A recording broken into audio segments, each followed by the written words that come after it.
Hello everyone and welcome back to another video of mine. This time I'm back with Song of the Crimson Nile season 2 episode 5. Y'all, last episode ended shockingly if you guys ask me. We found out that Amon's parents were Sheshmu. They were dark magicians. So I made my analysis and I was like, maybe he's projecting the hatred he felt to the Sheshmu that killed his parents, that now he thinks that every single Sheshmu is evil, and that's in general where his hatred for Sheshmu came from, as in he's ignoring the fact that he's a Sheshmu and that his parents were Sheshmu. He's just having in his mind that someone he loved was killed by a Sheshmu. So he's like, every single Sheshmu is evil, and that's why he wants every single Sheshmu to be dead. As in a certain sense, he's a hypocrite, but we will see what happens, because in the real world, technically, we kind of spelled Amon, and who knows if he actually finds out that we did something to him or not. But we will see. Burning rage, a fire that consumes everything in its path, and it's impossible to control. You can either run from it or burn with it. Warning, this episode contains description of violence. Great. Oh, please tell me that they're finally gonna catch Remo, please. Episode 5, The Last Dawn. Okay. Eva flattened herself against the column, staring at the tall silhouette of the stranger. Hemset. Well, it's over.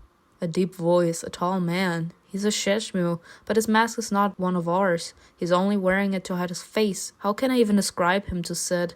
He must be the man Seth is looking for, but so far, Hemset has managed to stay unhidden, and his master is forced to track him down by following a trail of blood, just as he told me. The man took a cautious step forward, looking at the bodies at his feet. Eva couldn't see his face, but she heard him chuckle. Oh, hell no. The higher you climb, the harder you fall. Had they fled instead of insisting on getting their own way, things may have turned out differently. Wait, hold up. He wanted them to leave, as in he wanted to claim his territory, even though it's not his, and they refused to leave. They were willing to fight, and he came there with his master and killed them. What the? He turned to the other shadow. His question seemed rhetorical. His tone was arrogant, as if he was proud of what he had done and reveled in it. That crumb of power that had fallen into his hand, allowing him to kill his fellow Sheshmu with a smile on his face, had only further corrupted his already cruel nature. Right. There is the other one. His voice seems painfully familiar. Uh-oh. You can take off your mask now, there's no one else here. What about the boy?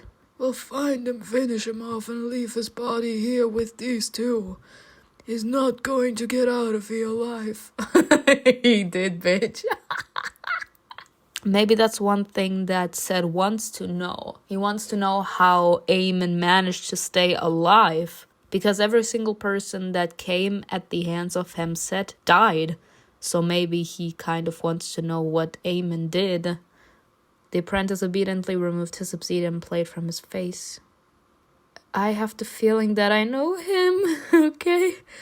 We should go. It won't be long before they found out. Eva had no trouble recognizing that scrawny, gloomy boy as her mentor. Remo? That's Remo? Bye.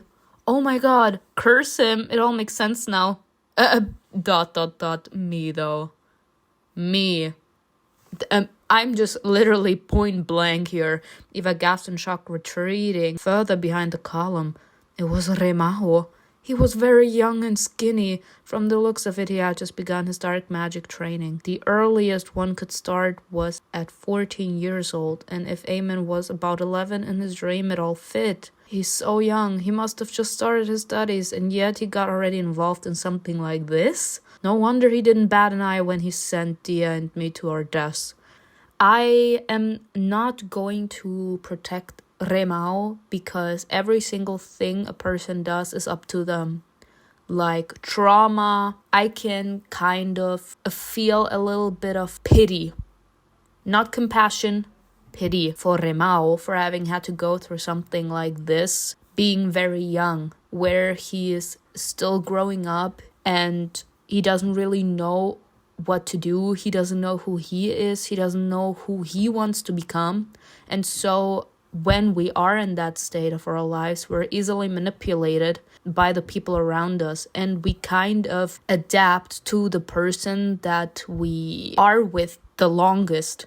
As in, if he was with Hemset most of his childhood, he kind of adapted to this man's thoughts and feelings, because Hemset seems to be already a full grown up. He knows what he's doing, and he knows who he is. As in, he knows that he wants to follow that dark path. Remo, considering the fact that he was very young, apparently from what Eva just said, he was 14 years old, so he was very young. He didn't know much of it. He just knew that he was a dark magician and that he wanted to start practicing, or that he had to practice. I mean, we don't know how he got into training with Hemset, but the point doesn't matter.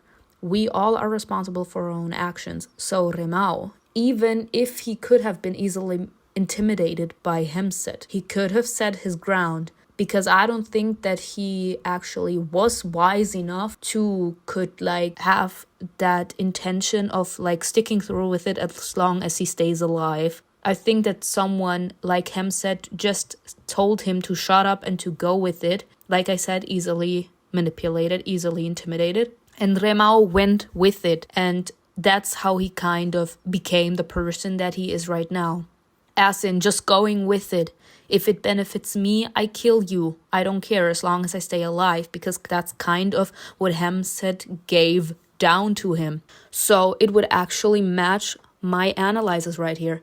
The more you are with a person while you're growing up and still trying to find yourself and who you want to be, you adapt to the person that you're with the longest, until you arrive at an age where you truly find out who you are, as in gaining distance from the person that you once were, and then you are kind of developing your own personality. But if you want to stay like this, that means that truly is your personality, as in you turned into that version that you probably didn't want to become. But like I said, that was Remo's decision. If you don't know who you are and you kind of try to find it out later on, you can still change. We don't know who we are in the beginning of our lives. We change over time until we truly find out who we are and who we want to be. It takes a lot of time. And if we get stuck in that mentality, for example here with Remo, that we want to be like this, as in just leaving bodies all over the place as long as it benefits me, then that's our decision. So Remo chose that path. So we can protect this man, no matter how horrible his life was and how much it must have traumatized him when he was little, having to make part of such a huge ass massacre, causing a lot of people so much pain. He grew into his own person later on. Like Hemset wasn't around anymore. So it was Remo's decision to stay like this, because we can't pretend forever. So as soon as that toxic person is out of our lives, we immediately, after we found out who we truly are, turn into who we truly are as soon as that toxic person is out of sight. As soon as that person is in front of us, we immediately feel the need to behave as they want us to, because that's the fear, that's the toxicity that person inflicted on us, that pain, that trauma, that we immediately feel the need to behave as they want us to, because we're scared of what that person could do to us if we don't. So considering the fact that Remo behaved that shitty after Hemset was out of this man's side, it means that everything this man did, as in wanting to killing Dia, wanting to kill us, and even planning on killing his own little brother, that's his own decision. So this man can leave. He can screw himself. Remo had a hand in the murder of the Epside's parents, and if Amon saw and remembered all of this, his determination to catch him is understandable. He didn't kill him right away because he wanted to get to the elders through him. Or rather, To one elder in particular, Hemset.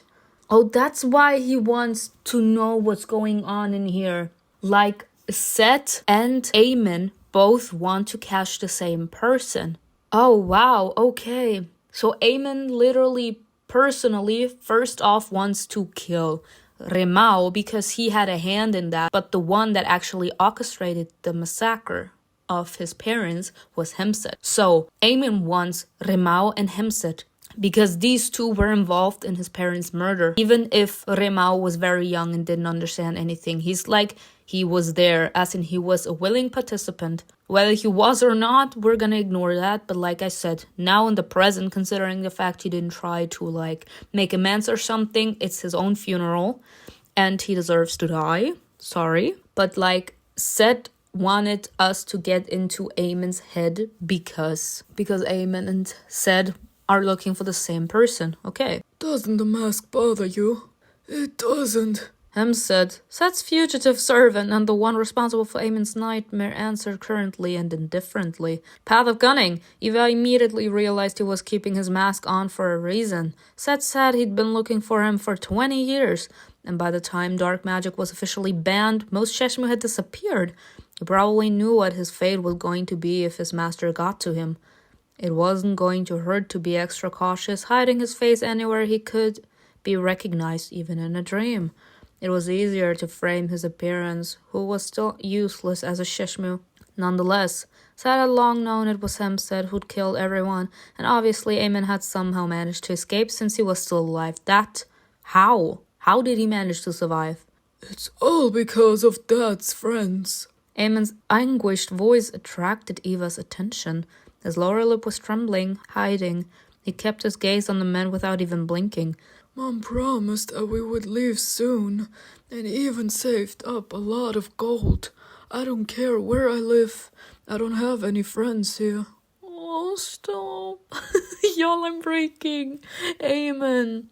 But I could see that she was scared of being home alone. He's thinking out loud as if half delirious. Amon slowly fell down to his knees. His breathing was fast and shallow, as if he was trying really hard not to break down in tears. His eyes were big, pale, but dry. What was she scared of?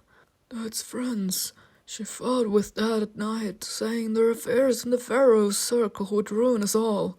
She only trusted one of them. He brought me oils.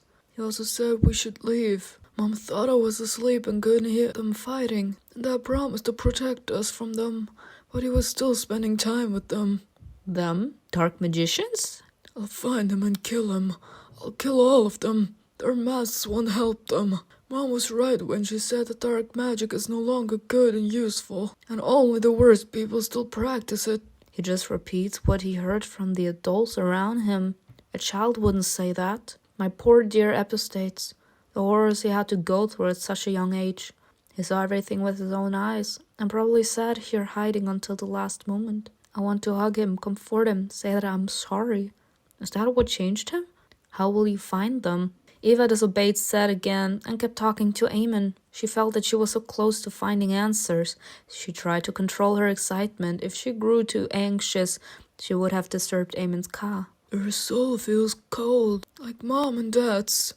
And the one of the boy, too. The one hiding in the corner. He nodded toward Remo. Then he muttered thoughtfully, They aren't as warm as yours and mine, or the one of the masked man. By the way, who are you? The masked man? Hemset? Amon turned to Eva, puzzled, his gaze attentive and serious like that of an adult, his voice filled with sudden hostility.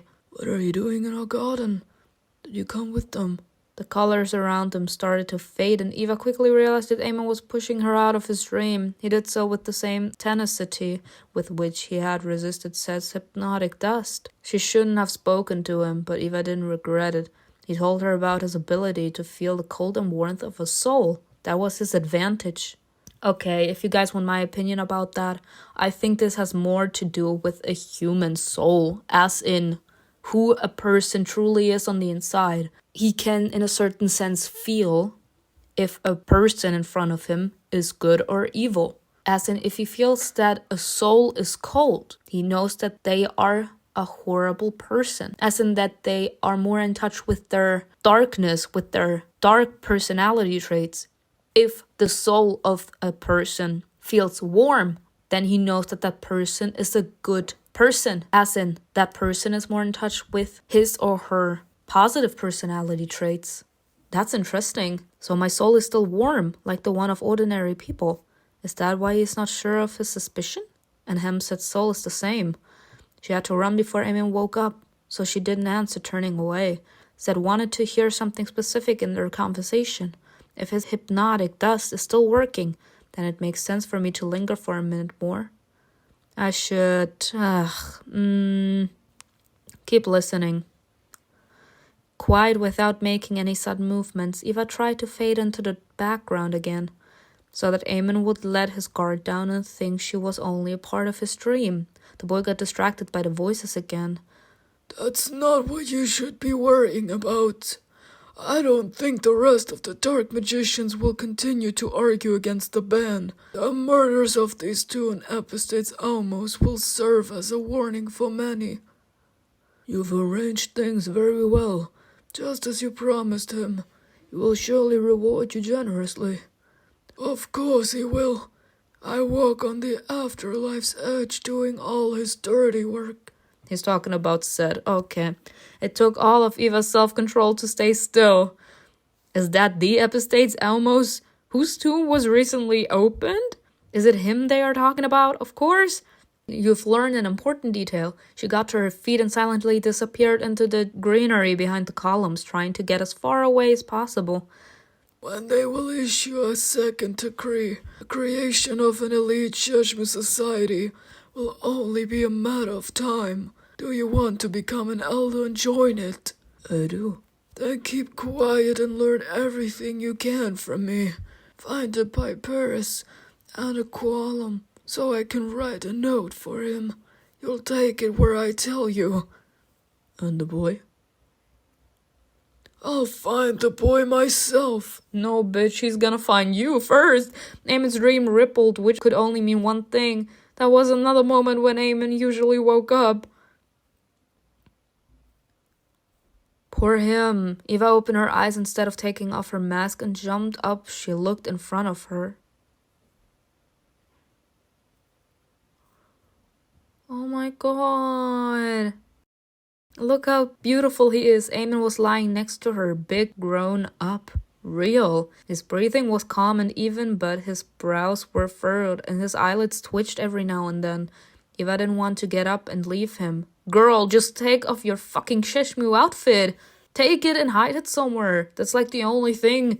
The thought that it was because of her that Amon had to relive his nightmare again, but under Seth's hypnosis cut deeply into her heart. Was all the effort that he put into his duty just because he wants to take revenge on all Sheshmu? No, it's not enough. That would be too simple. Amon believes in what he's doing. His actions can't be driven only by blind hatred and desire for retribution. Considering his parents were also dark magicians. They were dark magicians! She took off her mask and caressed Amon's hand.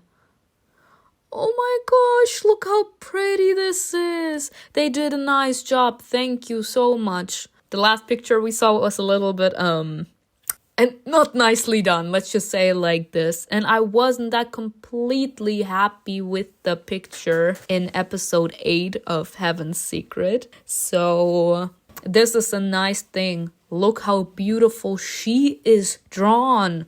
Like, we know that Amon is always hot, but like, she is drawn so pretty. Look how beautiful we are, guys. She would have liked to believe that her Sheshmu mask was the only reason why they were soon to be separated. All she had to do was throw it away, and everything was going to be fine again. But there was so much more behind that mask. The mystery of Isman's death, which couldn't be solved without necromancy. The elusive Hemsed, on the run from Seth for 2 or 3 decades. Seth's influence on Eva, and the danger which threatened Amon because of it. Eva followed a sudden impulse and pressed her lips to the back of Amon's hand, then kissed his fingers, as if she were trying to soothe him during his nightmare, or apologizing. In the end, Eva stood up, and a wave of new thoughts flooded her mind. That was such a beautiful picture. Invisible God, what did I just see? Epistates almost, and that couple of dark magicians had died at the same hand, by order of the man whom Hemset now served instead of his real master. On top of that, there was the open tomb and the murder of Eastman. But what did Hemset have to do with the curse sweeping Thebes? Was it also an order he was given? A fragment of Amon's soul told me he had been killed in his sleep by someone who was very high up. Oh great, things aren't looking good. And this all happened just when they were about to introduce the ban. Hemset is a skilled one-romancer. What if he had hurt people even in their dreams? That would be an impressive skill to have mastered, I have to admit. Almost like the ability to enter a dream from a distance. Remo mentioned someone called Amon, a very skilled Sheshmu. In Amon's dream, Remo was learning from his one-romancy mentor. Isfet. They also mentioned him, her feelings for him, and the fact that he abandoned her. Her stomach sank as all the pieces began falling into place. Everyone wants Hemset. When we were taking a bath, Thea said she had an affair with a Sheshmu who was much older than her, about 20 years older, it seems. Amon, Hemset. Is this his full name? Is he the one who cursed Thebes? Seth probably knows his full name. You came to the right answer by Yes, let's go! One renown! I have a feeling that Seth and I are looking for the same person, yes. Or rather, the same Sheshmu. Livius will be interested to hear about this. Eva staggered as she took a step forward. She grabbed onto the first thing she could find in an attempt to regain her balance. Oh, it was harder than usual for me to stay in Amon's dream because of Seth's hypnotic dust. It was so heavy and painful, as if I dived into a vicious, bitter brew and not the warmth of his soul. It was filled with horror, despair, and helplessness. What a terrible nightmare. It was even worse than my dreams. I feel like I'm drunk. I need to pull myself together, but there's no time. Eva slapped her cheeks, trying to get rid of the remnants of Amon's feelings as quickly as possible. The art of necromancy. Y'all. Oh my god, I'm so scared. Oh god. Like, for the people that have chosen the one romancy path, please let me know. Please tell me something. Like, how is that working for you if you're much more of an one romancer and not a necromancer? That part was what bothered her the most. For some time after stepping out of a dream, she didn't feel like herself. The boundaries of her consciousness were blurred, merging with the one of the dreamer. Next always came a severe emotional hangover, as if she had dived right into a pool of cheap Hecate and not into someone's soul. This is the last time I'll fulfill a one romantic commission. I made the right decision when I chose to focus on my necromancy skills. It will be useful to get in touch with Eastman as he's entering the afterlife step by step. While her body was reconnecting with her soul, Eva, her head in her hands, went through everything she had learned. Hemset killed some Sheshmu because of what they stood for. They were against the ban on dark magic, as any Sheshmu would be, but somebody obviously didn't like that. But judging by what I have heard about Amon's parents, they were also not happy with their practice, almost as if they believed that the whole Sheshmu community was rotten. Were things better before? This is the same thing as in general with, like, supernatural powers, y'all. Not everyone plays by the rules. Not everyone is willing to play by the rules. A lot of people will be willing in order to hurt you, as in your opponent. In order to hurt you, he will not care if he has to play dirty in order to get you. You can't always trust that your opponent will play by the rules. If necessary, they will play dirty. So, you can't rely on people to play by the rules. Now, I'm saying this because of this situation. Were things better before? Yes and no. There are people that don't misuse their capabilities. They have the capabilities, they try to learn them, and they try to use their powers for good. As in, if someone needs help or just clarity because someone they loved died, the necromancers or the one-romancers are called upon and they're asked for help. Of course, that's in a certain sense, that's their job, so they get paid for it. But they aren't doing like shady business with that. And there are a lot of people, as in people, that tap more into like the negative personality traits that don't play by the rules, and they are misusing their craft in order to like get rich themselves, as in they're calling upon the situation themselves. They're killing people, and they are like leaving, in a certain sense, tracks, or like maybe causing dreams. We have necromancers and wondermancers. So the evil necromancers and wondermancers, one like kills a person, and the other one makes the family members like see visions. And then those remaining family members have the feeling that they want to know who did it, because that's the only way that they're gonna be capable to like survive, as in move on. So they call upon a necromancer in order to like get the clues. And in order for them to get picked, they leave, in a certain sense, like trails of, I don't know, they are the most powerful necromancers alive. So if you truly want your answers, you need to go and have him do the job, you know?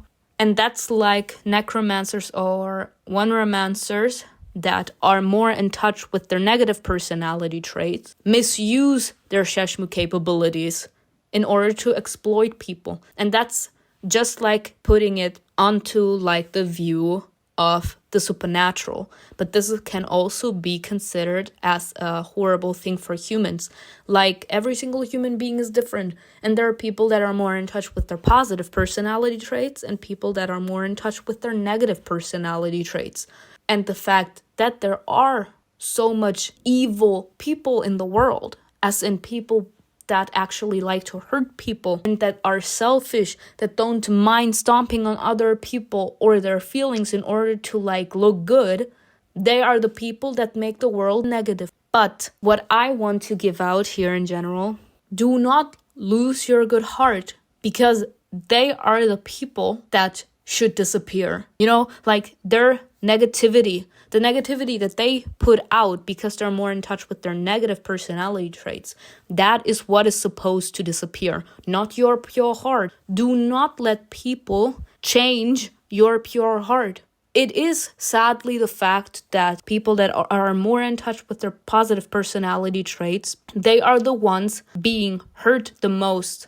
Why? Because they can understand how someone can be so evil. They can't understand why we all can't just get along. They don't understand why there are people out there that don't mind hurting other people. Like, we just don't understand. We just want everyone to be happy. Like, everyone living together happily and in harmony.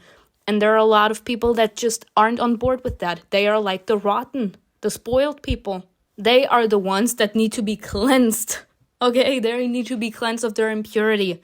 Because just because you are in touch with your negative personality traits at the moment doesn't mean that you can't turn your back on the negative personality traits and get more in touch with your positive personality traits. That would make you part of the good community, as in someone that doesn't want to hurt anyone anymore.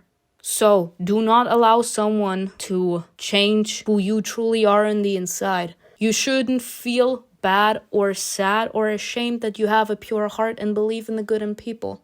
If anything, I could literally kiss your feet for it, because it's very difficult to do with all that negativity and evil that is out there in the world right now. The world we live in is a dark place, and the people change from time to time more into evil because they can literally not stand anymore, like feeling how negative things are and how sad their life is. They feel like the only way for them to could be capable to continue is if they tap more into their negative personality traits, as in they think that they will become stronger if they tap into their negative personality traits. Because if you're actually that open, as in always only focusing on your positive personality traits, it's easier for you to be hurt because you don't want to hurt other people. And that's why it hurts you even more when someone hurts you. As in a certain sense, for you guys to understand, you are very sentimental, very sensitive when you only are in contact with your positive personality traits, or mostly in touch with your positive personality traits. So it's easy also for you to be hurt that deeply that you say, I'm gonna use my negative personality traits. But there is still good in you. And that is the same thing as with people that we consider rotten. They can also change. If given the possibility and if they think that it's necessary, as in if they want it, they can turn their back on evil, as in on their evil personality traits, and show more good personality traits, but that's up to them. So, was it better before? No. But did more people change because of the ban? Yes. Wasn't it always that way? Eva shook her head. She was going to think about this again later, after finding Seth and settling the matter of her debt with him, away from the settlement swarming with hunters. So that's the child born of two different Shishmu. I didn't even know that necromancers could have children. The cult of their soul kills all life. Very few are able to create it instead. Amon's birth was indeed a rare miracle, as a female necromancer was able to bear a child against all odds. Oh gosh, I am so sorry. I did not mean to. I'm so sorry, y'all. It sounded so extraordinary. Only you can make my heart beat this fast, as if it has a will of its own and has chosen you regardless of what I want. All I can do is obediently follow its call. Eva knelt down carefully to be on the same level as Amon. She had to say goodbye. She couldn't leave him like that. Amon was still asleep, occasionally flinching so much that it seemed like he was about to open his eyes, but Eva wanted to linger, couldn't bring herself to leave. But Eva wanted to linger. Let's stay there with him. I knew that a day would come when I would either leave you on my own or you would capture me because it's your duty. But the closer I got to you, the more it saddened me.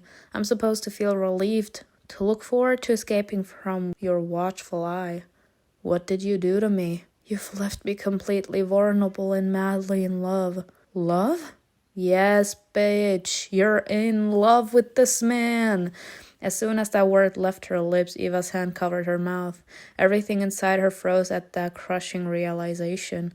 It wasn't falling in love that scared her, but the thought that that word wasn't enough to describe everything Eva felt for him. She fell to her knees, overwhelmed by grief and self-hatred. She had to get up, she had to hurry, but even the voice of reason was powerless against her desire to stay. The desire to squeeze a strong hand, to curl up against his side and enjoy his warmth, to breathe in his sweet and tart scent of myrtle and pomegranate, to run her fingers through his soft white hair, to look into his eyes in which she clearly saw the same angst that tormented her. You're also in love with me, Hunter, and you're also suffering because of it. Our shared pain led me into your soul, into your dream, and it was clear proof of our feelings for each other. He couldn't want her dead. The tragedy of his childhood hurt him, but it didn't deprive him of the humanity that allows people to truly love. Eva imagined Amon raising his hand before executing her. She imagined his indifferent, cold look. If that was destined to happen, it wasn't going to be the dagger truly killing her, but the realization that Amon's hand was the one holding it. She is completely vulnerable for this man. I can't even explain it anymore.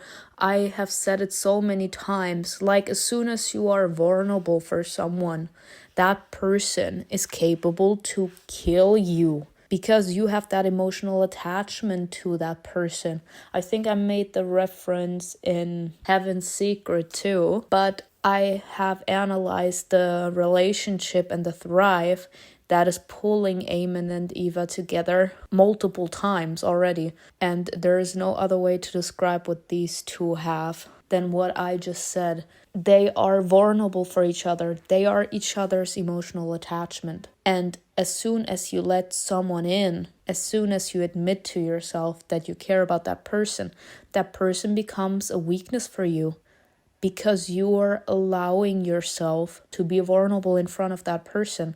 And that is a vulnerability that someone could use in order to get to you. As in, you are weak for a person, and the emotional attachment is what's gonna make the pain of betrayal hurt even more.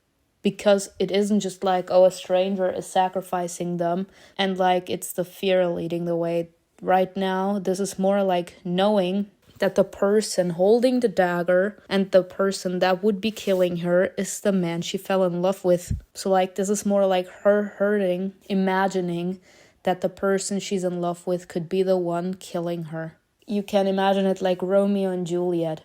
You falling in love with your worst enemy, knowing that it's the most stupidest thing you could do, but you can't help your feelings. You allowed yourself to become weak for someone, and now that person has the power to do with that vulnerability what they want. She leaned over and left 2 short but tender kisses on his velvet skin. Then she pressed her lips to his for a long time, whispering against them, "I love you."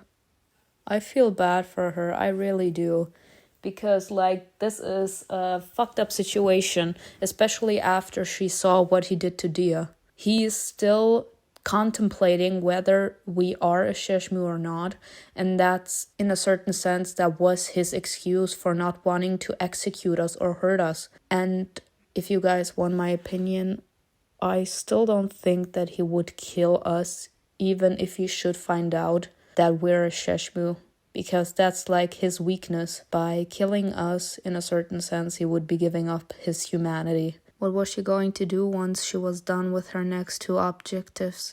She was going to find Eastman and run away from the hunters.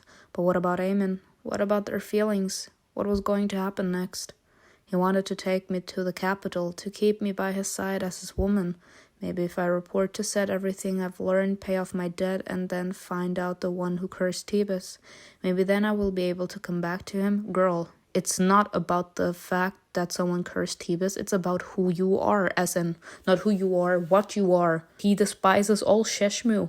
He doesn't care if they're nice or not. Like, Dia never did anything to him, yet he literally massacred her in front of everyone. Love is blind. Wasn't it naive for Eva to hope for the Supreme Apostate's mercy when even her own mother couldn't show any to her and her shortcomings? Y'all, I already talked about this. Like, the mother was literally all selfish and she didn't care. She literally bargained her child. She just wanted to have a nice little sex life, and that's why she bargained, said, with her own daughter in order for men to find her attractive. And she actually bargained with us. There are mothers and mothers. Real mothers would have killed the man and not wanted us dead. She is still traumatized by the fact that her mother didn't give her the love that she wanted, because every single child wants the love of their parent. It's a normal thing. And when you don't get it, then you grow up with that issue. As in, normally a lot of people say daddy issues, now it would be mommy issues. Her father was dead, so it's not like she could actually hope for him to give her the time of day. So, considering she was young when he died, she immediately put all the attention onto her mother, and she was hoping that her mother could be, in a certain sense, capable to fill the void that appeared as soon as Eva lost her father. But her mother only dug the knife deeper into her wound, telling her that she is, the mother actually gave her a different name. Her mother didn't love her, and she blamed her for her misfortune. That's why she literally also bargained with her daughter's life. She's like, I don't give a damn who you are or what you're doing. If I can use you, I will. As in, I'm gonna keep you here as long as it benefits me. If it doesn't, you can leave. And that's still traumatizing her. So I feel so bad for her. She's still traumatized by that. And that's why she's if my own mother couldn't love me, then who will? As in, my mother didn't have mercy when she literally traded me to Sid. So how can I expect a stranger, even though he claims that he loves me, just like my mother once did? Maybe. I'm not sure. But I have the feeling that her mother turned into that bitch after the husband died.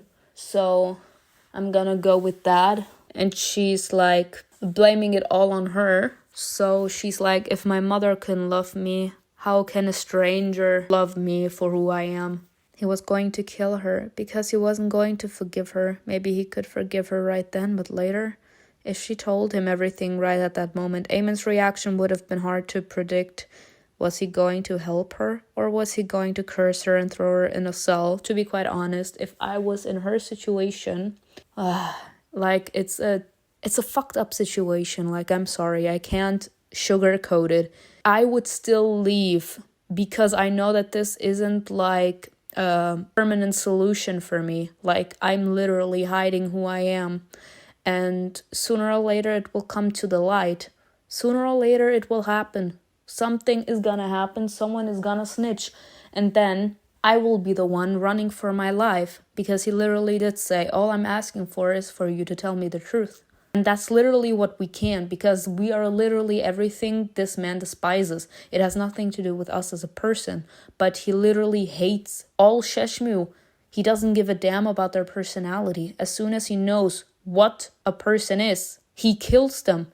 He kills people that are Sheshmu. He doesn't care about their personality. And that's like the big elephant in the room. If you ask me, I would have written a letter telling him who I am, and I would have like laid it down next to him for him to find once he comes back to the settlement. But by the time he read it and found out the truth, I would have already been gone, because we can't stay there. Because sooner or later something is gonna happen. Y'all, if I can give you an advice in general in life, like, we are not in the game of Song of a Crimson Nile. We are in the real world. And if there's something I can tell you, especially for me, someone that had to literally only see the bad side of things, always think negative, y'all. Always think negative. Because if you do, you can only be surprised in a positive way. If you get a bad news, then it won't really surprise you. It won't hurt you much because you already expected the worst. So it will be easier on you, y'all. It will be easier on your heart. Trust me. And I know it's not easy to get that view of things, and I'm not forcing that opinion on you. I'm just saying it will literally, trust me on this, it will keep you from a lot of pain. I would have just written here the letter. Like, I would have given him the letter, and by the time he wrote it, I would have already been gone. Like, you can look for me all you want, but I'm not coming back. Like, that was too much at stake for Eva to follow her heart and act rashly. People say a lot of things and then they do the opposite. I have seen that many times. I have experienced this being done to me many times. Eva knew better than anyone how often hatred and malice lurked behind sweet words. Tea, sis, tea. But then a confident whisper sounded in her head. No, Eva, out of all people, you are the only one I could never hate. Eva pressed her lips together, burying her face in the bed sheets. You see, that's like the problem, especially for people that set boundaries. If there's something I don't want, it's for you to lie to me. That's literally what he said. I can accept anything, but the only thing I can't accept is if you lie to me. And if we should try to explain to him why we lied to him, it's not like he would actually want to hear it, because he's like, I set the bar there. You can do anything, but don't lie to me. And we are lying to him. He will not care about the reason why we lied and the fact that we were scared that this man was gonna hunt us. He will literally just stick to the rule he said, because he is that authoritative. So it won't matter. He will still have that resentment towards us. So considering that we know that this man is that hate-filled, we won't know the outcome.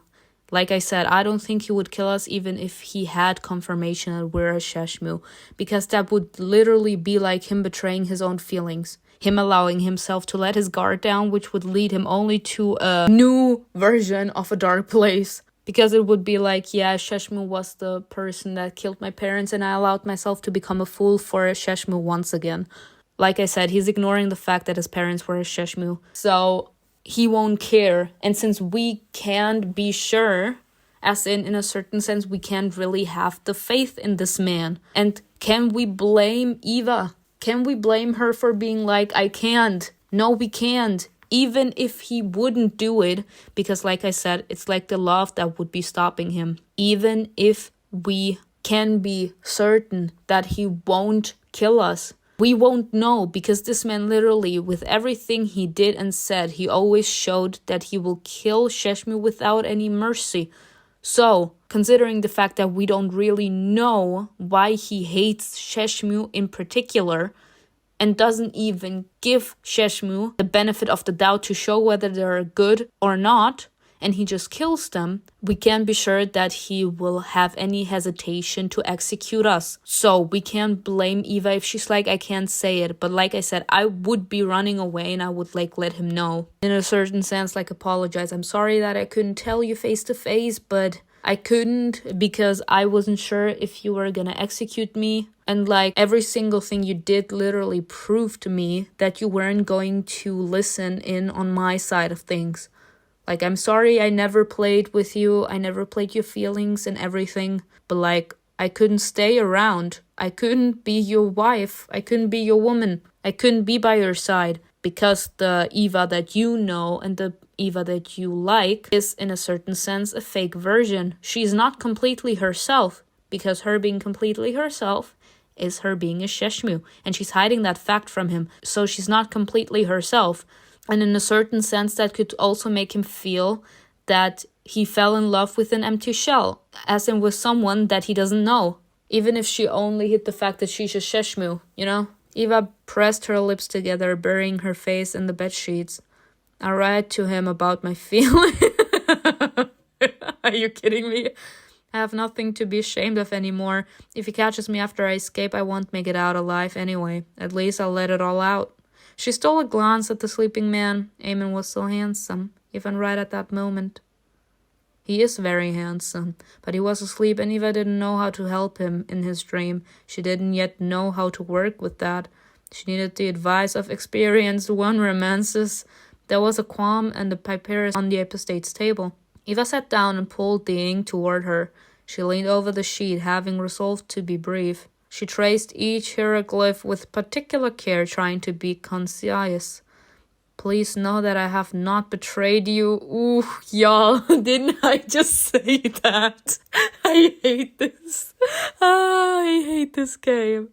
No, like, I love it. I think you all know by now what I mean when I say I hate it.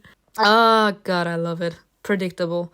Please know that I have not betrayed you. All the words I said were sincere. My feelings, my fears. But without trust, I can't give you the honesty you need. So I can't stay with you. Yo, this is hilarious. I literally said that I would be doing all of this and she's doing it. I love this. I have a debt that I have to repay by myself. I can't avoid this obligation. I can't escape it. Until I'm done with that, I'll always be under someone else's control. First there was my stepfather, then my mentor, then you, now him. I want to feel safe and at peace, so that's why I'm running away. You both feel strongly about each other. Amon will read your note later. Your note later. Stop it. Oh God, stop it. Oh God. Are we gonna see what he says or how he reacts? I would have told him they were a Sheshmu too. I would have told him, no more lies. Eva rolled up the papyrus and then slipped it into the folds of Amon's clothes so that only he could find it. She wanted to give him another kiss, the fourth, last kiss. But she didn't want to think of it as the last one. She felt better after writing the message. Amon was going to be able to understand her motives a little better before he started hating her. She pressed her lips tightly together to stop that oppressive longing from breaking her apart. She was going to run away and leave a part of her heart there. Amon will be so furious when he won't find me in the settlement. My only consolation is that I won't be there to see his face when my deception is revealed. And I won't run into him when he's going to be beside himself with anger. We're both at fault. He has feelings for me and yet threatened me. How could he expect me to be honest with him? Oh, of course, it's his duty. Despite my feelings for him, I'm running away at the first opportunity because I'm scared. But he is the one who inspired fear in me. It's come full circle. Y'all, I did say that scene, like I said, it was in season 1, where he came up to her and he threatened her. Like, it was a hot scene. Of course, but after he left, she literally broke down because that's like literally the fear that I was talking about. From the outside, it was a hot scene, but that scene wasn't like to be all teasing and flirty. This literally was him threatening her, saying that he will use her feelings to his advantage if necessary. He will wait until she slips and then he will catch her. Like, do we even realize this? How she's feeling right now. Her coming to that realization has a long time coming. The last kiss remained just a wish. She suddenly felt ashamed, so she just stood up, no longer looking at Amon. She left him alone in that dreadful childhood nightmare. Deep in her heart, she hoped it wasn't going to be too long before they saw each other again. After leaving the room, Eva peered around the corner to assess the situation. There's no one here. Like Seth promised, I need to go home to get my things and then I'll run away. She didn't dare to get out through the main entrance. Eva slipped out of the house quietly, trying not to make noise. She felt a little calmer when she disappeared into the darkness of the backyard. As soon as she found herself on the street, she heard a voice. It's a real pity that the second hunter left. I was curious to see how you would get out of that. Seth greeted Eva in his usual manner. She couldn't see much because of the clouds of sand stirred up by the wind. Seth was hiding from the storm under a canopy. I think I would have simply used the hypnotic dust on Titian, who was escorting me to Amon's room, and then I would have escaped. Eva replied calmly, trying hard not to look bothered. She didn't want to give him that pleasure. Just like that? Do you know how many people were outside that room before I arrived? She sighed and decided to play along. Oh no, there must have been so many. I couldn't have done it without you, Master. Is this what you want to hear? I'm just pointing out how I have to keep an eye on you at all times. First I had to put to sleep the hunters who stayed in the common house with my hypnotic dust. Then the ones outside. Weren't you the one telling me how you always look after your servants? But now you're complaining about it. No, little Shishmu, I really like doing it. Look what I did for you. Seth tilted his head toward the stormy sky, and Eva had to admit to herself that he did make things easier for her after all. Seth waved his hand, a bored expression on his face. It's almost over. I just need the hunters to go back home. Come on, let's not waste any more time. You did everything I asked you to do, didn't you? Yes, I didn't expect to see something like that. I'm looking forward to hearing what fascinating things you have to say. But that will have to wait. Let's get out of here first. Seth dusted off his cape and lifted it as if inviting Eva to take cover under it. Come here, you'll breathe in the sand. Master, can we stop by my house first? I will be quick. I just want to grab my clothes and some coins. Let's go. It would be better to change your clothes. You'll draw too much attention in red. Let me be in red! Eva nodded, but she couldn't bring herself to step closer to Seth and hide under his cloak. Did you like the outfit, by the way? You're kind to me. Y'all, I just love the conversation she has with Seth. I'm so sorry. Like, I just love the bickering. In a certain sense, I have the feeling it makes the sexual tension even more real, you know? Like that bickering back and forth, the teasing. Oh, God, I love it. Did you give it to me so that I would look beautiful in his nightmare? That's a good one. I'm gonna remember that one. I did. Well, I had to wear it. Okay, A or B? You're kind to me. No, y'all, I was laughing way more with the second one. Did you give it to me so that I would look beautiful in his nightmare? You dressed me up for a massacre. Was there really a massacre?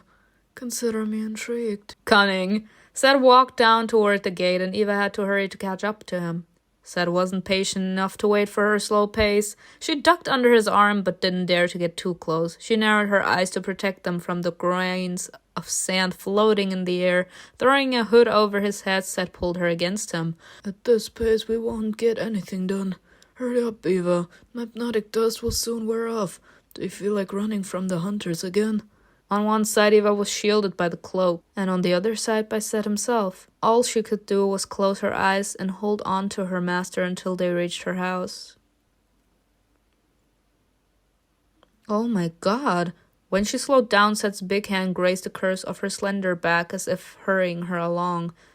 Seth's words were often sarcastic and threatening, but all his actions toward Eva were gentle, even cautious. He didn't use his strength to push her, but rather touched her confidently, sensually, without forcing her. Y'all, I hate this. Okay, like this story is playing me too much. I am scared of Seth and what this man could ask us to do, because he did say, we owe this man, and I'm scared of what that could mean for us. Like, if we don't please this man, he could do whatever he wants. That's scary. She wanted to obey his hands. She wanted to feel them on her skin. Like, y'all, I'm in the delirium. I'm in her delirium too. Girl, don't worry. I feel that one. This man literally has the capability to make you swoon and fold like a piece of paper. And on the other side, he could literally make you so petrified and literally want you to die the next second. That's dangerous. If Seth was secretly influencing her will, he had to be using some sort of hidden hypnotic power because Eva didn't think he was doing anything at all. And yet she was still drawn to him. Noticing Eva looking at him, Seth chuckled. Are you admiring me? You should watch where you're walking instead. Press yourself against. I just love it so much. Eva shook her head and moved closer to Sid. He had noticed her hesitation when she was hiding under his cape a moment earlier and how willingly she snuggled up to him next. Sid had considered the possibility that Eva could grow up to be timid and uptight, making her useless to him. But with her mighty name, the one beloved by the gods Sid, his Marin Sid, came certain qualities that pleased him as he grew tired of intimidating people rather quickly. Having someone to talk to without getting bored was also important. Is my good? The sun reminds me of the distant lands where wild peaches grow. Fruits so ripe that I only needed one bite to quench my thirst with their sweet juice. Sir, I think you all know what he means with juice, right? Like, I'm not gonna get too much into that one. I destroyed everyone's innocence with my last update's reaction of Heaven's Secret 2. I'm not doing that again. You'll know what he means with juice. Seth leaned toward her ear. That's what you smell like. Oh, God, y'all. Oh, shit. Oh, shit. He said, I literally want to drink you, y'all. Ugh, God. I am playing into it. No. I'm not playing into this. Not today. Not today. I can explain it in the comments if someone should ask me about it. I'm not gonna explain it in the video. His hand was no longer hurrying Eva along, but lay possessively on her back. Seth noticed that his presence doesn't scare you anymore. Biting her lip at his words, Eva felt the touch of his heated skin on hers particularly strong. I bought a good oil. Oh yes, give my thanks to the healer. Sorry. When Eva spotted the outline of her house through the wall of dust, a terrible anxiety squeezed her stomach. Well, I'll just grab my things and it will all be over. If you are fast, girl. Thinking about it, she turned back to Sid. Have you found Eastman? Where is he? Yes, your healer found him. After they prepared his body for embalming, it was transported to a smaller house of Anubis on the outskirts of Thebes. There they deal with drowned people and the bodies of the poor whose family managed to pay for mummification. Did Livius find that out? Yes, although not without my help. I'm sure he'll tell you everything. You found the body. I wonder what kind of help. Seth walked her all the way to the door. Eva reached for the handle without noticing that he had slowed his pace, suddenly alert. She almost jumped when Seth suddenly caught her hand and said quietly, Don't move. Uh-oh. She glanced questioningly at the house, catching the warning note in Seth's voice. There's someone waiting for you inside. They're expecting a visit. No, I swear, I don't know. Who could that be? Maybe it's Remo? The dark magician. No, I would have sensed him. Then who is it?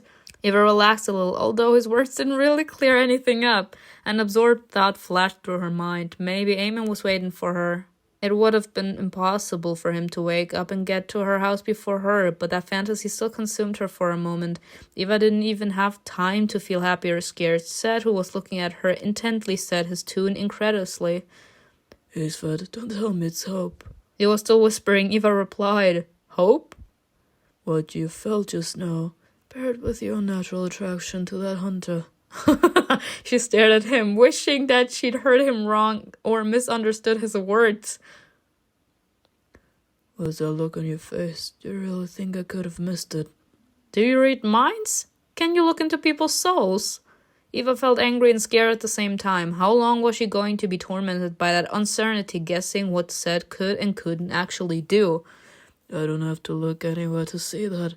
Passion, hatred, or rage, I'm their embodiment, and I recognize them better than other emotions. You don't have to pretend. Who would have thought that you'd be so naughty? I'm almost impressed by your desperate yearning for the upper states, even though you know he could kill you. That though.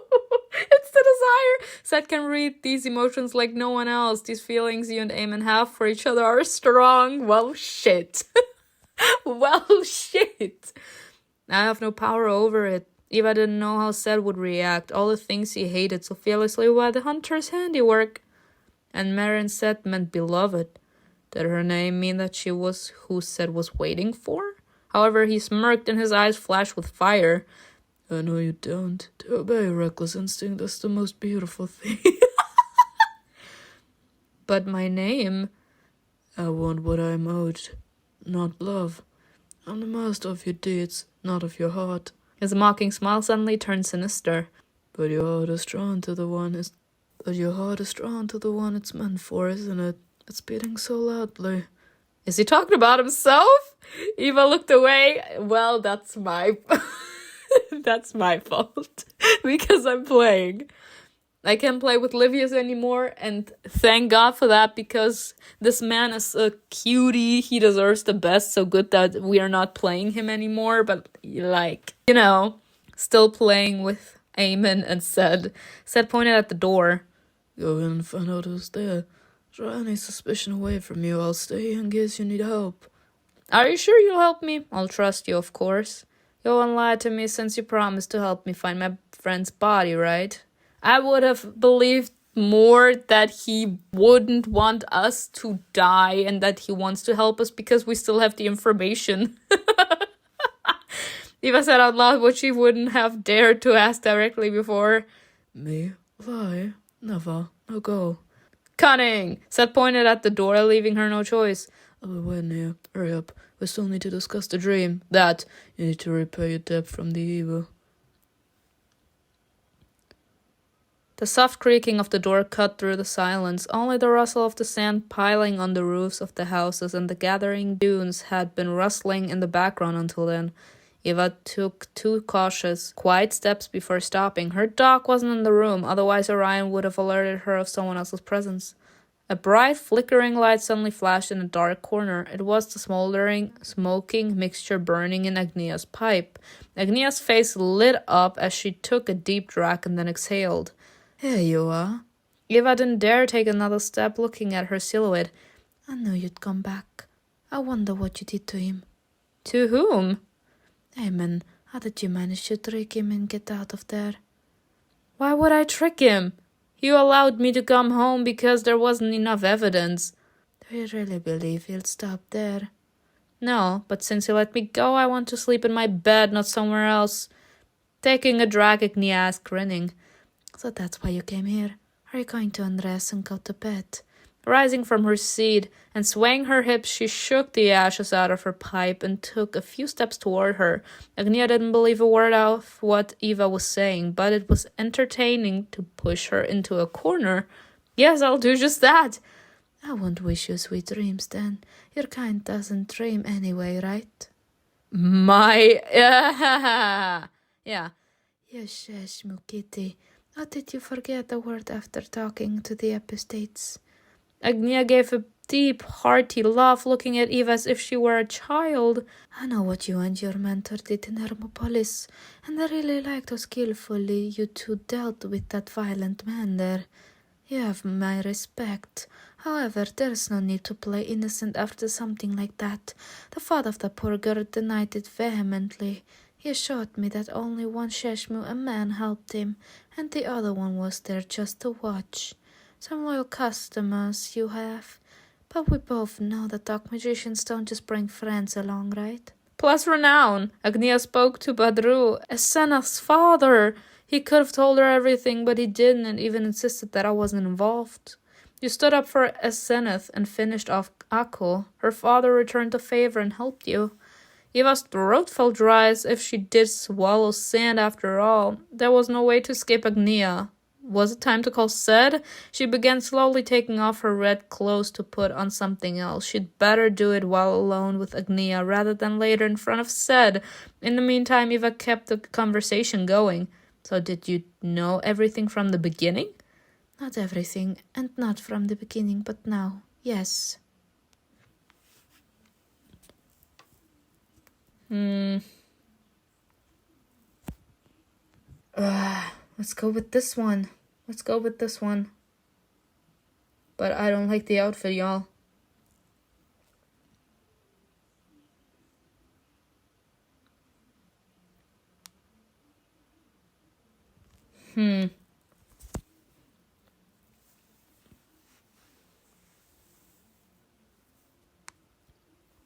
Eva adjusted her clothes slowly, gathering her thoughts and stalling for time. Agia hadn't attacked her yet, so maybe she had a different plan?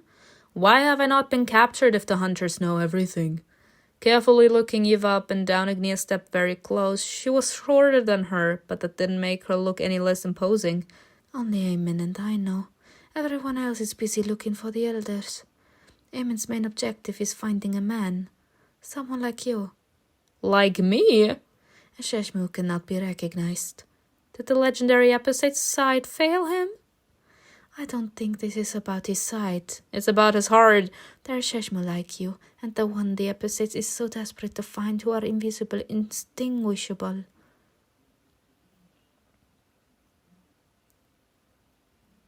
Their souls feel cold, like moms and dads. And the one of that boy too, the one hiding in the corner.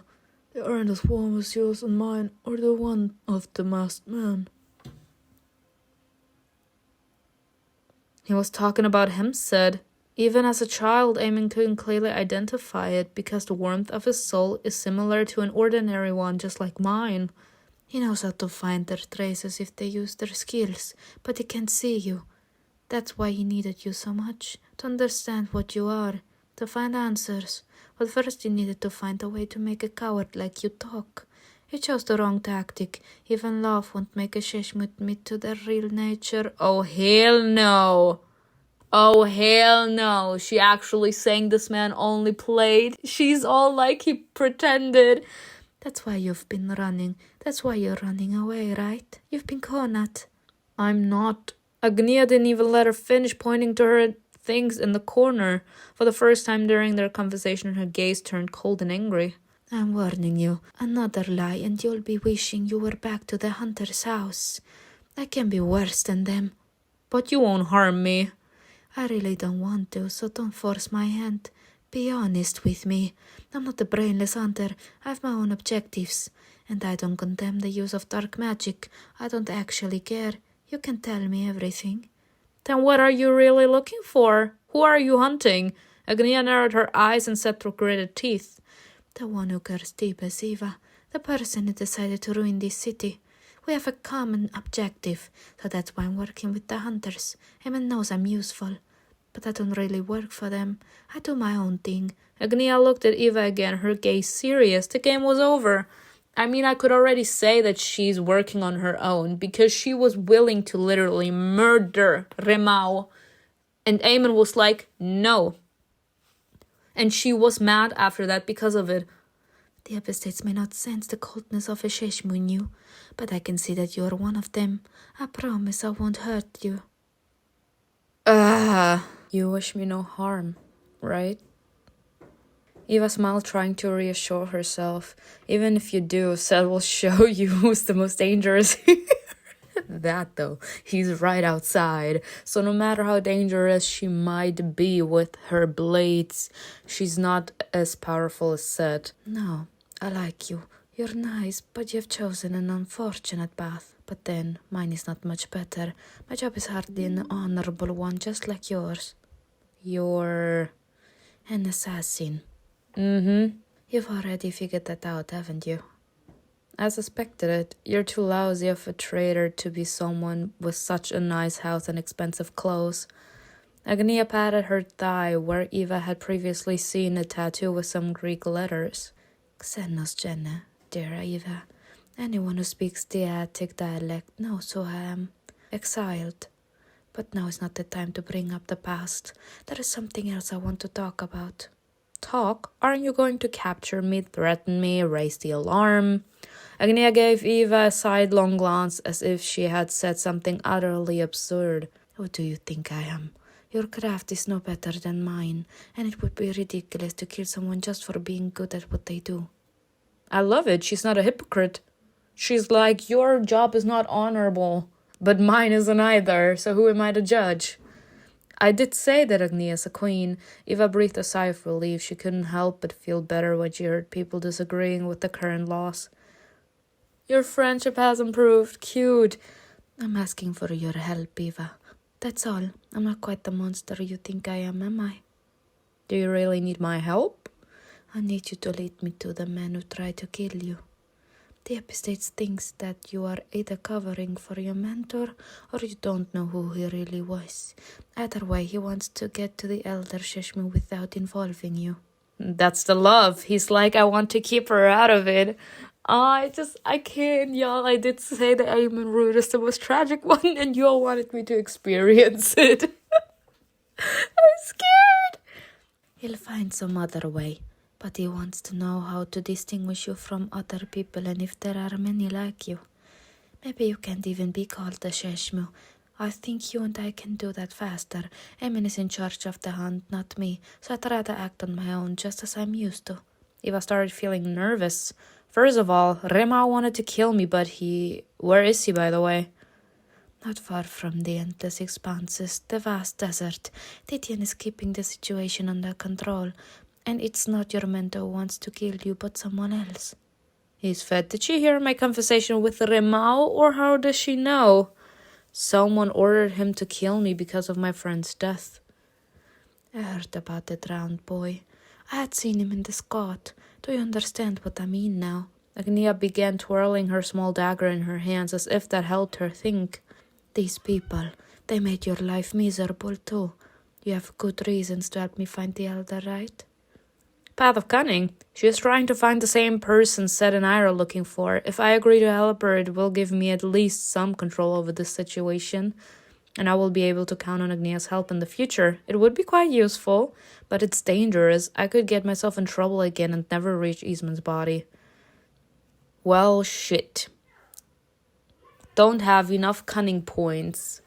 Well, that sucks, y'all. That means I'm gonna face the same problems here as I did in Heaven's Secret too. Alright, 40 cunning points. I have the feeling it's gonna bite me in the ass, y'all. I hate this. Why don't they just put in the option, if we don't have enough points, you can pay for it, you know?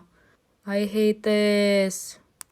It's too risky. I don't care about their disputes, their loss, their debris, the hunt and everything else. I just want to see Eastman's body and run away, or I'll end up like him and Dia in the Duad. No, I have more reasons to stay away from it all. Getting involved won't do me any good. Eva pleaded with her, distraught and exhausted. I'm tired. I don't have the energy to do anything. If you're willing to let me be free and you're actually looking for someone else, just let me leave. But Eva, if your plan doesn't work out, then the hunters will still look for you, because you're the epistate's only connection to the Elder Sheshmu. If you help me, this will all end sooner. It will end even sooner if you let me go right now. I'll run away and make sure Amon never finds me. Agnia pursed her lips. She looked a little disappointed. I'm disappointed because we couldn't choose. She was clearly not ready to give up on her plan, so she replied evasively, I'll let you go, but soon we will meet again. Don't delude yourself into hoping this will end so easily. I don't hope for it, but I really wish it would. Agnia waved her hand, motioning Eva to leave. Go, and don't you dare tell anyone that you saw me here tonight. I'm supposed to be out hunting, but I work in my own way, as I always do, and I decided to help you. I trust you will remember my kindness. Putting some more tobacco mixture into her pipe, Agnia took a drag. Before taking her thanks, Eva asked timidly, Near the endless expanses, did you happen to see only one Sheshmu Remo? Are you worried about his little brother? I heard he ran away from the settlement. A slow predatory smile crept over Agnia's face. I haven't seen him or heard anything about him, so he must be alive. Don't be sad. Thank you, if you meet him. I won't touch him unless he attacks me first. I don't care about him. Eva spoke again, her tone sincere. I'm grateful to you. Very grateful. She rushed away, feeling Agnia's piercing gaze on her back. I hate this. I would have loved to make a squad with her. Eva was worried that Seth might have overheard their conversation, but it was as noisy outside as it was inside because of the sandstorm. Did you deal with it? Who was it? My roommate. Seth took her things from her hands with a grin so that she wouldn't have to carry the bundle herself and nodded toward the stables. To Eva's surprise, Orion was sitting next to Seth. "Aww, Orion, where have you been?" "He was hunting. Why are you so surprised? He came back just in time to leave with you." Eva crouched down and called the dog. He leaped joyfully toward her, clearly not realizing how dangerous their journey was going to be. Eva hugged him and Orion licked her face. "I can take him with me, right?" "Yes, he's grown attached to you. You'll be safer with him. He can help you find things or even protect you." Eva nodded happily, and Orion snuggled by her side. They both hid under Seth's cloak again and began moving forward. Where are we gonna go? I'm scared, y'all. The horses were hiding in their stalls. The bad weather was making them nervous like everyone else in the settlement. Seth chose a strong mare for himself and Eva. He threw her things over the horse's back and then said, "Get on. You sit in front and I'll ride in the back." "I struggle with anything related to horses. Me, you go first. What about a walk? Girl, you go first. I'd rather see how good you are." "You'll see that as soon as you get on that horse and don't fall to the ground. That's how good I am, but I see you're the one who's not good at riding." "But master..." I'm sorry. I can't but see this as her teasing him. She's like, "But master..." Cunning. I've done. "Get on. Now." His tone was so stern that she couldn't object any further. She had no choice. Eva attempted to get on the horse, trying to remember how the hunters did it. But they had years of practice, all their movements calculated and effortless. Instead, Eva failed to get a grip on the mare and began sliding down. Seth was beside her in an instant. He crouched down a little and lifted her easily. Then he shamelessly slapped her bottom and added, "Bitch, this man is dangerous." Y'all, this man is dangerous. Like, he can make you feel hot and he can literally make your blood boil in just a second. "You do not touch my ass. You do not touch my ass if we're not anything official." This literally is just creepy and disgusting. Because if there's not really a vibe between two people and you just slap my ass, that's disgusting. Like, that's not a positive shameless. That's a negative shameless. As in, how dare you? If there is a vibe, like the vibe I created, it's fine. Like, I did this to myself. But in general, considering the fact that we're head over heels for Amon, this feels just disgusting to me. Even though from one side I'm enjoying it because he's like, "You're mine," but you all know what I mean, right? It's very difficult to get on board with Seth because he has such a strange personality. It's the only way for me could be capable to describe it. This man is very headstrong. He doesn't really show any positive personality traits, and I mean, it would make sense considering that he says that he's the embodiment of every single negativity. But I feel like he's overdoing it and he's overstaying his welcome. I know I owe you, but you don't need to stay there and watch me change, for example, you know? Like, he's overstaying his welcome. And considering the fact that he is that shameless and that arrogant, that headstrong, he's not even realizing it. "Hold on and swing your leg over, and I'll do that again." A few humiliating seconds later, me. Good. So it wasn't just me that felt like that. Eva finally got on the mare. Seth followed her a moment later. "It's fit finally, let's go." This man actually said, "You go down on the ground, now you get up again, and the more you fail to get on the horse, the more I will hit your bottom." Wow. Eva grabbed the horse's mane and Seth took the reins. Sitting in front, Eva could lean on the horse's powerful neck, while being supported by Seth's strong chest from behind. Orion was running alongside them. Oh my gosh, cutie. Oh wow, that was nice. After about 10 minutes, the sky cleared and breathing became easier. Seth had stopped the sandstorm without any effort. It was still difficult for Eva to ride. Every trot of the mare felt like it could be the end for her. She was going to lose her balance and fall down on the sand. Seth was holding her, allowing Eva to rest her back against his chest. They were sitting very close to each other, and to some extent it felt even pleasant. She heard his voice next to her ear. "How come you never learned to ride a horse?" Horses aren't a common sight in Hermopolis. Only the wealthy and the Magi own them. Who would let someone like me near one? Oh, that's such a negative view she has of herself. But I mean, that's like the system's fault, so. That pursed his lips in silent understanding. If she learned how to ride and liked it, then a happy and free Eva was going to be able to go anywhere. I could explain to you what you need to do to keep from falling. I can't, y'all. Like, the story's teasing me too much. Teach me, master. You know what? Y'all, I'm evil. Like, curse me in the comments. Teach me, master. I love this, the commentary in this story sometimes. If I don't add it, Eva adds it. I love it. Eva turned around cautiously. His bright, ruby eyes were very close. His warm breath tickled her hair, which was cascading over her delicate shoulders, while his strong arm encircled her slender waist while gripping the rein. Seth's expression was calm. He wasn't trying to fluster her on purpose or touch her in any unnecessary way. However, he could feel that Eva was tormented by his unusual closeness and confused about her feelings and thoughts. She was sitting with her back to him, their hips pressed together. Seth could feel her clothes and her skin underneath, grazing his bare chest. So tightly pressed against each other, she felt so warm. The heat of Seth's body not only protecting her from the night chill, but also calmed her down a little. If there was someone else she could trust right at that moment, it was him. He had saved her several times already, so it was easy for her to think of him as someone safe and strong. I mean, yes, he saved you, but he actually expected you to pay off a debt because he saved you. It wasn't like a nice saving you and not asking anything in return, you know? Although Seth was the embodiment of all the dangers of the desert, war, and death so far, Eva had only benefited from all his wrongdoings. I think I'm going to fall. How should I hold on? Take this. He handed her the reins and put both hands on Eva's hips.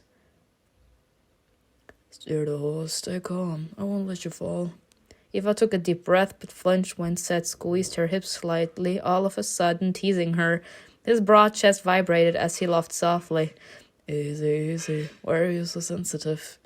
Sir, because you're capable to make someone feel hot and at the same time you make someone feel enraged the next second. That's dangerous combination. Eva just scoffed. Squeeze your legs tightly against the horse and follow her movements with your body. Relax your lower back. I said relax, Eva. His hand shot up, wrapping around her waist and pressing her closer against him. Are you listening? How can I relax? She swayed a little as Seth squeezed her again and brushed his lips across her soft cheek. Eva gasped quietly as he lingered near her face, holding her waist tighter. Indeed, you seem tense. That's your fault. Everything inside her responded to him in a way she didn't fully understand. You feel hot and bothered for this man, and from the other side you could curse him. Same, I feel that. If I relax, then I'll lose my balance. His touch stirred a fluttering warmth in the pit of her stomach, demanding, almost painful. Suddenly she felt awkward. Amon also roused similar feelings inside her, like I said I'd be playing. If not her mind, at least her body seemed to be drawn to men who were completely unsuitable for her. That's... I felt that one. I mean, I'd be doing myself dirty. Her heart trembled next to the Supreme Epistate, a man who brought death to people like Eva, and it also felt very exciting and pleasant to sit so close to Set, the god of chaos. We are the light soul, y'all, and we are craving the presence of a dark soul. In our eyes, Amon and Set are the darkness in our lives. That's why we feel so attracted to them. I felt the need to add that in here. Set seemed to be lenient toward her, and even amused by all her fooleries. She wasn't afraid to misbehave next to him. He will definitely like it if we misbehave. But Amon wasn't going to be willing to share her with anyone. He'd hate her if he found out. However, that was already inevitable for a number of other reasons. He'd be cheating.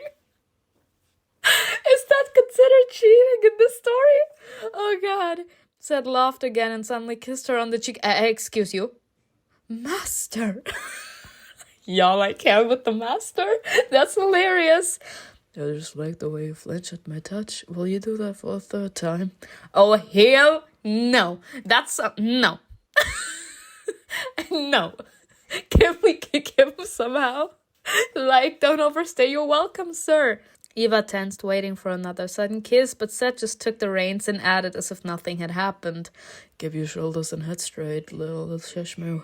We're just learning today. Why did you close your eyes? Eva wanted to glare at him, but instead she swayed awkwardly. Once again, Seth kept her from falling. I told you to sit straight. You liked riding, huh? Seth's interest in you is growing, and you also feel strangely attracted to him. Well, that's my fault. That's my fault. Is there anything else I can teach you? Maybe you can teach me a little sexual education. That way I will be prepared for Amon later.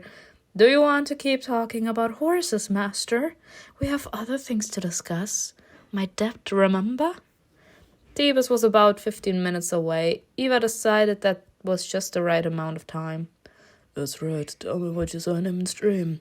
Judging by the horror I sensed in your soul, something interesting happened there. Eva recounted the dream in detail, leaving out the conversation she had with the young Amon. Seth had forbidden her to speak with him, and she had no desire to see him getting angry.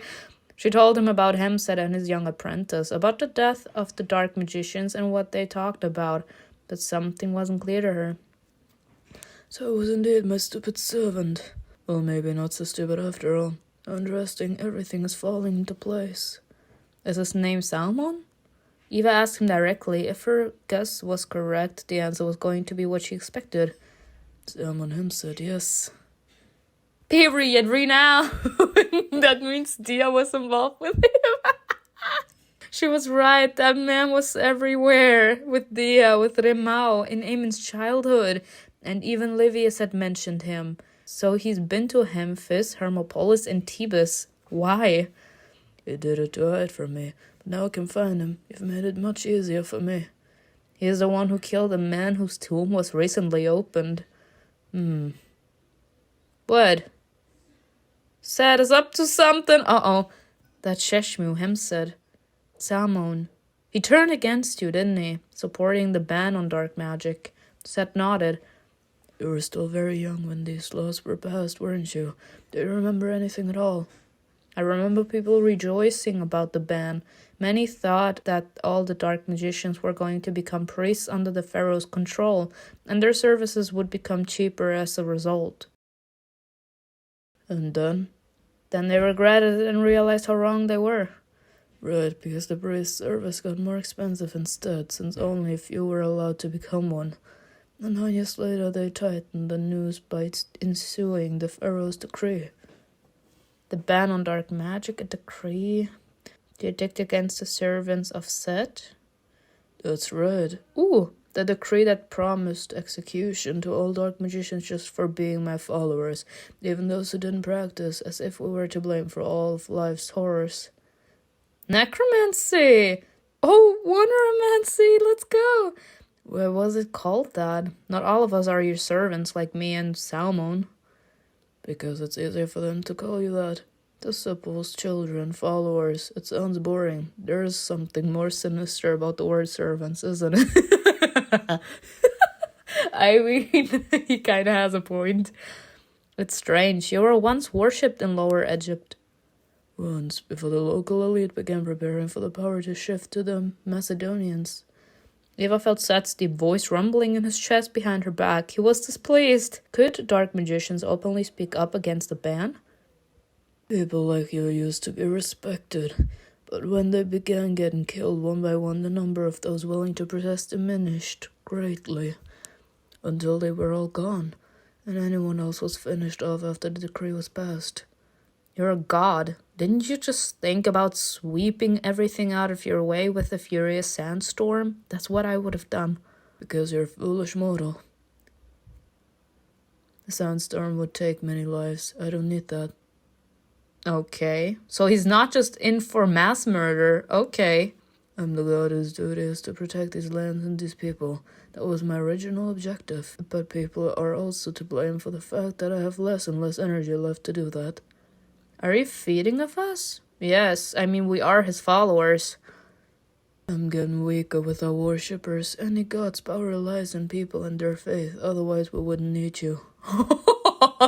Reading the surprise on Eva's face as she half turned to look at him, Seth laughed.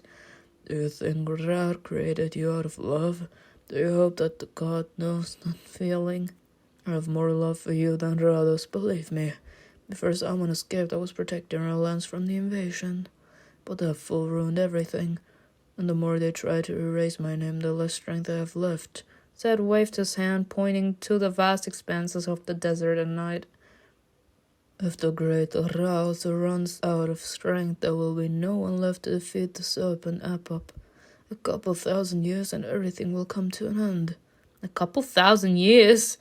For you that would be an eternity, but live to see it all to the end. The gods whose powers aren't fueled by people who are dying. In a few thousand years all of us will be dead. What? Will the great Ra weaken too? Seth spoke almost wearily, as if he were explaining the obvious. Can't you see what's going on? First they made me the enemy, and they banned dark magic and everything related to me. Next they began persecuting dark magicians. So that he will die. If there aren't any followers that worship him, he will have no power, and a god without power is immortal, so he dies. Soon Egypt will be dominating by foreigner faith and foreign gods. It was at that point that they reached the outskirt, where Livius from Paela was waiting for them in the shadows. Livius! Seth steered the horse to the place where they had agreed to meet. He jumped to the ground first and turned around at the sound of footsteps. He looks so beautiful. There he is. Did you have a good day? I've had better ones. Seth caught Eva as she began dismounting. I'll leave you now. Do what you need to do. I'll find you later. Livius didn't say anything, waiting to be left alone with Eva. Seth's bright eyes gleamed as he said goodbye. See you soon, little Sheshmu. I can't. I kind of like that he calls us little Sheshmu. Oh, God. Livius was busy taking her things off the horse. Eva helped him. Orion slowed down, looking at her. Realizing that they had temporarily come to a stop, he eagerly set off to explore the new location. He's so cute. When Livius and Eva turned around, Seth was gone. Your friend is a complicated one. He's the most important Sheshmu, so to speak. Did you do what he asked? Yes, I saw the apostate's family slaughtered in front of his eyes when he was just a child. They were both Sheshmu. That's his nightmare. Livius. Dear gods, that's horrible. We can talk about it later. Can we go now? Have you found out where to take me? Livius shook his head as he tied the horse. Things have, changed a bit. Changed? Let's move a little further away so that no one sees us. Herr should bring my things soon. Your things? Yeah, he's going with us? Wait, what? I'm going to run away with you tonight. I need to leave the city unnoticed to get to the capital. What? Where did this plan come from? Is it because of me? She was starting to get scared and angry at herself for his spontaneous sacrifice, but Livius interrupted her. No, I'm being chased by someone who wants to kill me. Wait, what? And today they almost succeeded. Wait, what? Hold up! And who wants to kill him? Who wants to touch my child, y'all? He spoke nonchalantly without a shadow of fear in his voice or a smile, but that was the scariest thing. Livius was too calm. Please tell me everything. It took him a while to collect a thought and tell Eva what had happened to him. Remember this morning when Titian said he wanted to talk to me? Eva, imagine everything vividly, y'all. I'm scared. She imagined everything vividly. Come on. I remember. When we left, he told me that someone was asking about me in the house of Anubis where I used to work. Who I was keeping company with. Do you understand? Eva nodded warily, ease fed, as if Livius didn't have enough problems. It felt strange and suspicious, especially after your mentor's escape. And his attempts to get into my dream made me really worry. What happened next? Amon asked a hunter from his squad to accompany me everywhere. He also found someone's sudden interest in me to be strange. Amon helped Livius despite disliking him. He truly looks after everyone. I I'm not saying that Amon wouldn't have done it if it wouldn't have anything to do with us, but right now I have the feeling that he did it more because he saw that we were with Livius in a certain sense. While he was executing Dia, we held on to Livius, as in he was our comfort zone at that moment. So he's like, at least he's keeping her company in a certain sense, you know what I mean? Everything was going fine until we returned home. What happened, sir? As soon as the chariot stopped, Livius jumped down deftly. The hunter who was escorting him wasn't very talkative, although the healer had tried to strike up a conversation several times. I mean, it's weird if you have someone just tagging along and he doesn't even talk at all. In the end, he had given up. You can go back home. I can handle things from here. Ooh! Hello, Harry? Is your door around here? Yes, be careful not to stumble in the dark. The sunlight doesn't reach. The man didn't even listen to him, heading straight for the door, Livius sighed, calling after him. Alright, whatever. He was like, you know what? It's just not of any use. Do whatever you want. Livius took his Piperia out of the chariot, intending to hide them safely at home. He no longer trusted anyone who worked in the embalming house. They had always been ambivalent about him. Some people seemed to love Livius, talented, kind, handsome, charming. They were drawn to him, and they really admired him. But others seemed annoyed by his mere presence, frustrated, hiding their dislike for him behind a wide smile. He was used to it, having already encountered that kind of attitude from time to time. But things had changed. Someone was looking for him, asking questions about his affairs, and in the current circumstances it was strange and suspicious. That's why Livius was trying to spend a little time as possible away from his home. I don't want to carry this pile of papyri all by myself. I'll ask this proud hunter to carry some. He's following me silently around anyway. Livius looked up. Hey, whose shadow is that? Huh?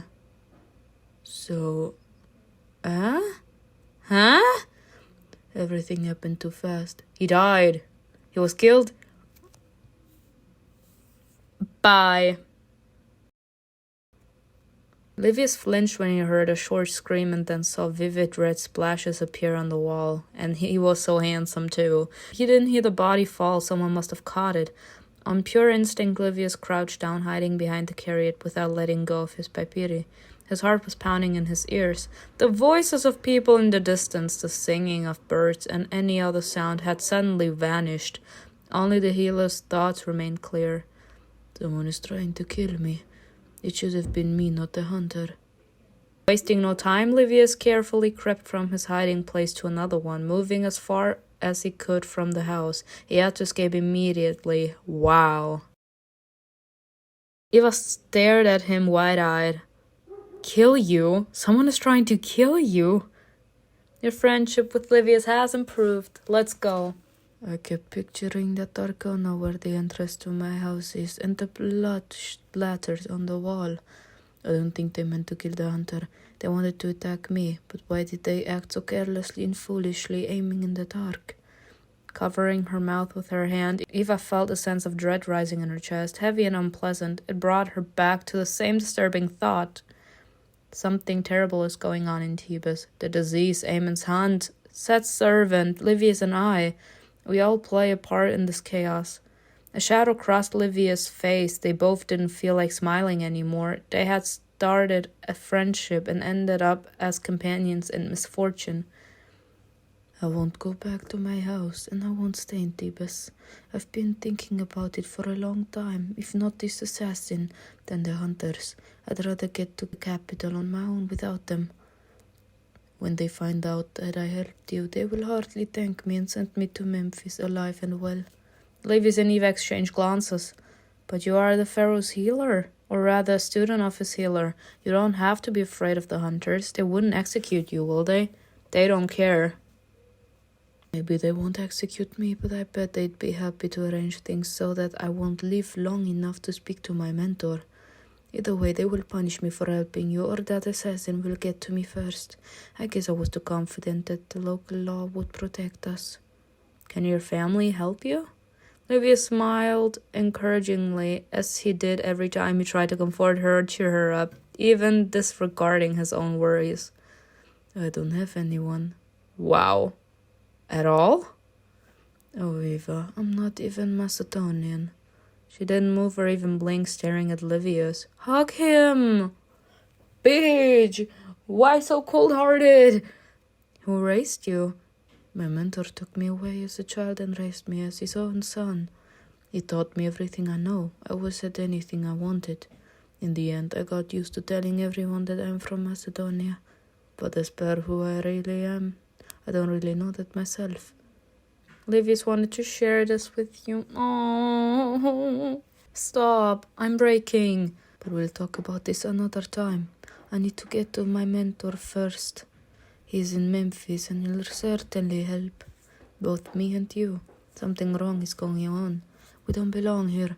If it was just a disease or just a hunt, I would understand. But the Sheshmu and the Supreme Epistates have started their own game. The curse, Isman's death, an attempt to kill you and me. What's next? You're free to leave. Just ask Amon and he will be happy to send you away. You won't have to run.